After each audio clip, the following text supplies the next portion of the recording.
നമസ്കാരം. മനുഷ്യൻ എല്ലാ കാലത്തും പ്രതീക്ഷയോടെ ഉറ്റുനോക്കുന്ന ഒരു ഗ്രഹമാണ് ചൊവ്വാഗ്രഹം. ചുവന്ന ഗ്രഹമെന്നൊക്കെ അറിയപ്പെടുന്ന ചൊവ്വയിൽ ജീവൻ്റെ അംശങ്ങൾ ഉണ്ടായിരുന്നോ എന്നുള്ളതിനെക്കുറിച്ചുള്ള ഗവേഷണത്തിൽ തന്നെയാണ് ലോകത്തെ ഒട്ടുമിക്ക രാജ്യങ്ങളും അവരുടെ ഗവേഷണ സ്ഥാപനങ്ങളുമൊക്കെ തന്നെ. നാസയാകട്ടെ വലിയ തോതിലുള്ള ഗവേഷണ പ്രവർത്തനങ്ങളാണ് ഇതിനു വേണ്ടി നടത്തിക്കൊണ്ടിരുന്നത്. ഡൊണാൾഡ് ട്രംപ് ഇപ്പോൾ പ്രസിഡൻ്റായി വന്നതിന് ശേഷം ഈ ചൊവ്വയിലെ സാമ്പിൾ ശേഖരിക്കൽ ഉൾപ്പെടെയുള്ള കാര്യങ്ങൾക്ക് പൈസ അനുവദിക്കുന്ന കാര്യത്തിലൊക്കെ ഏതാണ്ടൊരു വിലക്ക് ഏർപ്പെടുത്തിയതുപോലെയാണ് ഇപ്പോൾ അവിടെ നിന്നുള്ള വാർത്തകൾ സൂചിപ്പിക്കുന്നത്. ഡൊണാൾഡ് ട്രംപിനെ സംബന്ധിച്ചിടത്തോളം ഇതൊക്കെ തന്നെ വെറുതെ പണം ചിലവാക്കാനുള്ള പദ്ധതികളാണ് എന്നാണ് അദ്ദേഹം പലപ്പോഴും പറയാറുള്ളത്. അപ്പോൾ ഏതായാലും നാസയുടെ വളരെ പ്രധാനപ്പെട്ട ഏതാണ്ട് 30 വർഷത്തോളം നീണ്ടു നിന്ന ഈ ചൊവ്വ ദൗത്യത്തിൻ്റെ ഒരു ഫലം പുറത്തു വന്നിരിക്കുന്നു. അവർ പറയുന്നത് ചൊവ്വയിൽ ഒരു കാലത്ത് ജീവൻ്റെ സൂക്ഷ്മം, ഇപ്പോൾ നാസ വാർത്താ സമ്മേളനത്തിൽ പ്രഖ്യാപിച്ചിരിക്കുന്നത് ചൊവ്വയിൽ ഒരു കാലത്ത് ജീവൻ്റെ അംശം ഉണ്ടായിരുന്നു എന്ന് തന്നെയാണ്. സൂക്ഷ്മ ജീവികളായിരുന്നു ഇവിടെ ഉണ്ടായിരുന്നതെന്നാണ് അവർ കണ്ടെത്തിയിരിക്കുന്നത്.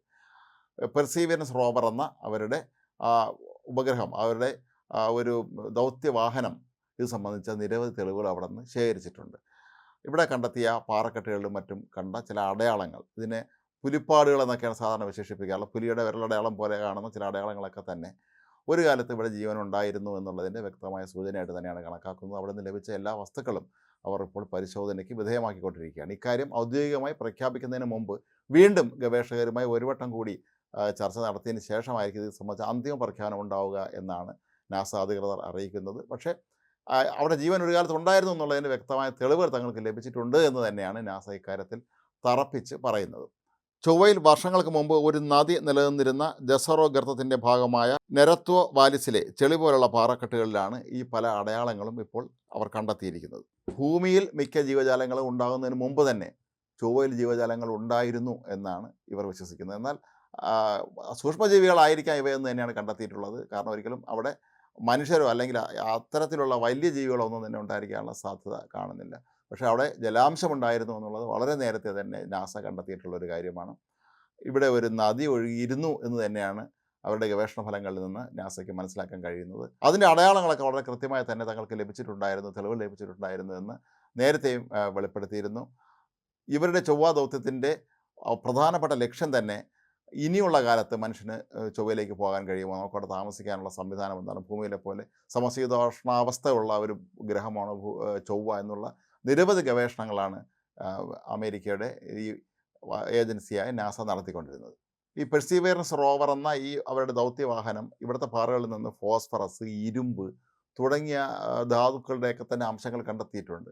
ഇത് ഏതാണ്ട് ഭൂമിയിലെ പോലെ സമാനമായൊരു അന്തരീക്ഷമാണോ അവിടെ നിലനിൽക്കുന്നത് എന്ന് സ്വാഭാവികമായും നമ്മൾ സംശയിക്കേണ്ടുന്ന തരത്തിലേക്കാണ് ഇപ്പോൾ കാര്യങ്ങൾ നീങ്ങിക്കൊണ്ടിരിക്കുന്നത്. 2021 മുതൽ തന്നെ ഈ പെർസിവിയറൻസ് എന്ന നാസയുടെ റോബോട്ട് കൃത്യമായ ദൃശ്യങ്ങൾ ഭൂമിയിലേക്ക് അയച്ചുകൊണ്ടിരിക്കുകയാണ്. അവിടെ നിന്നാണ് അവർക്ക് മനസ്സിലാക്കാൻ കഴിയുന്നത് ഇവിടെ ഒരു കാലത്തൊരു നദി ഉണ്ടായിരുന്നു എന്നുള്ള കാര്യം പോലും. 3.7 ബില്യൺ വർഷങ്ങൾക്ക് മുമ്പ് ഇവിടെ ഒരു നദി ഒഴുകിയിരുന്നു എന്നാണ് ഗവേഷകർ ഇപ്പോൾ കണ്ടെത്തിയിരിക്കുന്നത്. ഏതായാലും ഡൊണാൾഡ് ട്രംപ് നാസയുടെ ചൊവ്വ പര്യവേഷണത്തിനുള്ള ഫണ്ടുകളൊക്കെ തന്നെ മരവിപ്പിച്ചുവെങ്കിൽ പോലും തങ്ങളുടെ പരമാവധി സംവിധാനങ്ങൾ ഉപയോഗിച്ച് ചൊവ്വയുടെ സാധ്യതകൾ കണ്ടെത്തുക തന്നെയാണ് നാസയിലെ ശാസ്ത്രജ്ഞന്മാർ. ഒരുപക്ഷെ നാളെ കൂടുതൽ വലിയ വെളിപ്പെടുത്തലുകൾ സംബന്ധിച്ചുണ്ടാകാനുള്ള സാധ്യതയുണ്ട്. ഭൂമിയിൽ പലരും ഇപ്പോഴും ചിന്തിക്കുന്നത് നമുക്ക് ചൊവ്വ ഗ്രഹത്തിൽ പോയി താമസിക്കാൻ കഴിയുമോ എന്നുള്ളതാണ്. അവിടെ വസ്തു വാങ്ങാനും വീട് വെച്ച് താമസിക്കാനും ഒക്കെ കഴിയുമോ എന്ന് പോലും സ്വപ്നം കാണുന്ന നിരവധി പേർ നമ്മുടെ ഈ ലോകത്ത് ഇന്നുമുണ്ട്. അതുകൊണ്ട് തന്നെ ഇത് സംബന്ധിച്ച് നടക്കുന്ന ഗവേഷണങ്ങളുടെയും ഗവേഷണ ഫലങ്ങൾക്കുമൊക്കെ തന്നെ ലോകം ആകാംക്ഷയോടെ തന്നെയാണ് കാത്തിരിക്കുന്നത്.